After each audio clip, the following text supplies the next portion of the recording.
Medical store खोलने के बाद हमें 2 साल तक किन चीज़ों पर सबसे ज़्यादा फोकस करना है, आज की इस वीडियो में उसी विषय पर चर्चा करने वाला हूँ। आपने चाहे अभी अपना नया-नया मेडिकल स्टोर खोला हो या फिर आप मेडिकल स्टोर खोलने का प्लान कर रहे हों, दोनों लोगों के लिए ये वीडियो बहुत ज़्यादा महत्वपूर्ण है। देखिए, मेडिकल स्टोर का बिज़नेस एक ऐसा बिज़नेस है जो समय माँगता है, आपसे आपका समय माँगता है। तो सबसे पहली और सबसे इम्पोर्टेंट चीज़ है नए मेडिकल स्टोर वालों के लिए, वो है पेशेंस, वो है धैर्य। आपको सबसे पहले धैर्य रखना है। शुरुआत में जो लोग नए मेडिकल स्टोर खोलते हैं, उनके सपने काफ़ी बड़े होते हैं, लेकिन जब वो मेडिकल स्टोर खोलते हैं तो देखते हैं कि यार जिस तरीके से मैंने सोचा था उस तरीके से मेरी बिक्री हो नहीं पा रही है, मेरी इनकम हो नहीं पा रही है, तो वो धैर्यहीन हो जाते हैं, वो अपना पेशेंस खोने लगते हैं। और ये वही लोग हैं जो 1 साल, 1.5 साल के अंदर अपना मेडिकल स्टोर बंद कर देते हैं। तो सबसे पहली और सबसे महत्वपूर्ण चीज़ है, आपको धैर्य रखना है, पेशेंस रखना है, वहाँ पर टिके रहना है। ऐसा भी दिन आएगा जिस दिन आपकी बोहनी नहीं होगी, ऐसा भी दिन आएगा जिस दिन 400-500 की बोहनी होगी, लेकिन आपको वहाँ पर धैर्य रखना है। सबसे इम्पोर्टेंट चीज़, लगातार 2 साल आपको पहले धैर्य बना कर के रखना है। दूसरी और बहुत इम्पोर्टेंट चीज़, पहले 2 साल में you forget about your profit. Profit पर आपको ध्यान केंद्रित नहीं करना है। अभी स्टार्टिंग के 2 साल आपको पैसे कमाने में, ज़्यादा मार्जिन कमाने पर फोकस नहीं करना है।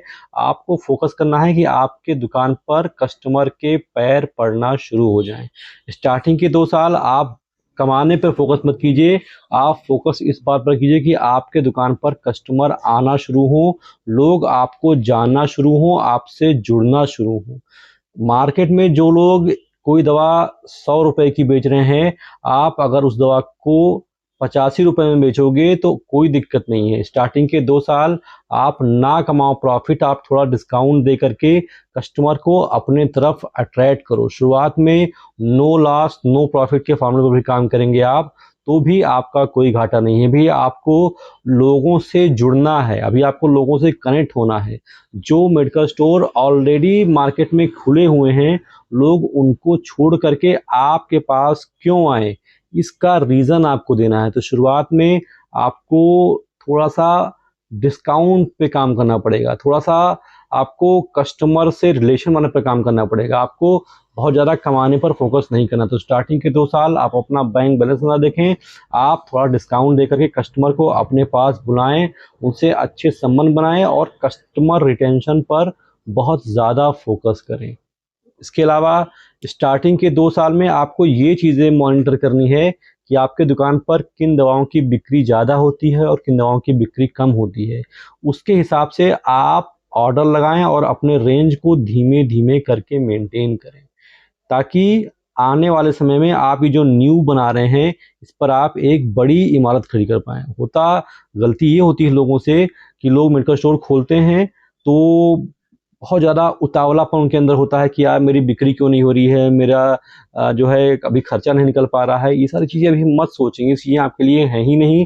अगर आपने मेडिकल स्टोर खोला है तो 2 साल आपको फोकस करना है अपने कस्टमर को बढ़ाने पर। कस्टमर आपके पास किस तरीके से आएँ, आप ये चीज़ें सोचिए। कस्टमर आपसे कैसे जुड़ें, कैसे वो आपसे बार-बार दवा लेकर के जाएँ, आप इस चीज़ पर फोकस कीजिए। पैसे बाई प्रोडक्ट होते हैं आपके मेहनत के, वो अपने आप आएँगे, लेकिन पहले आपको वहाँ पर टिकना होगा। और सबसे इम्पोर्टेंट चीज़, सबसे महत्वपूर्ण चीज़ ये है कि आपके दुकान पर आया कस्टमर आपका ही होकर कैसे रह जाए। ऐसा ना हो कि वो एक बार आपकी दुकान पर आया और वो आपका जो बर्ताव है, आपका जो बिहेवियर है, उससे नाराज़ होकर अगली बार वो आपके पास आए ही ना।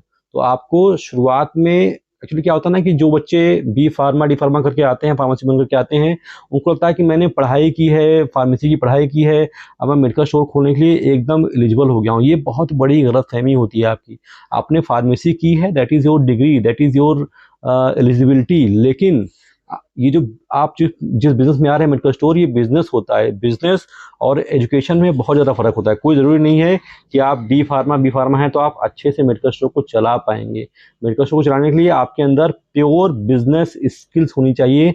इसके लिए आप बिजनेस स्किल को कैसे बढ़ाएं, इसके बारे में यूट्यूब पर वीडियो देखिए, उस कंटेंट को सर्च कीजिए जिससे आपके बिजनेस स्किल्स बढ़ें, ताकि आप आने वाले समय में अपने आप को वहां पर स्थापित कर पाओ। बी फार्मा डी फार्मा कौन है कौन नहीं है, इससे आपके कस्टमर को घंटा फर्क नहीं पड़ता है। आपके पास रेंज कितना है, आप उससे बिहेव कैसा करते हो, इससे कस्टमर को फर्क पड़ता है। तो बी फार्मा डी फार्मा किए हैं, आप वो सारी चीज रखिए अपनी जेब में अब, और बिजनेस स्किल्स को सीखने पर फोकस कीजिए। स्टार्टिंग के 2 साल जब इन चीजों को आप मेंटेन करेंगे तो आगे आने समय में आपको थोड़ा सा इसका प्रॉफिट दिखाई देगा। और अगर आप मेडिकल स्टोर खोल रहे हैं तो कम से कम 10-12 साल तो लगेंगे आपको अपने आप को स्टेबल करने के लिए। 10-12 साल से पहले आप लखपति करोड़पति बनने के बारे में सोचिएगा भी नहीं। आपको थोड़ा सा समय देना पड़ेगा, लेकिन जब आप वहां पर जम जाएंगे तो चीजें आपकी अपने आप ऑटो पायलट मोड पर हो जाएगी। आशा करता हूँ कि जो बात मैं आपको समझाना चाहता था वो बात आप तक क्लियरली पहुंच गई हो। इसके अलावा अगर आप एक मेडिकल स्टोर खोलने वाले हैं, आपने प्लान किया है लेकिन आपको उसके विषय में कोई नॉलेज नहीं है कि मेडिकल स्टोर कैसे खुलाता है, तो ऐसे लोगों के लिए मैंने एक कोर्स लॉन्च किया है जिसका नाम है शिवनीता मेडिकल स्टोर कोर्स।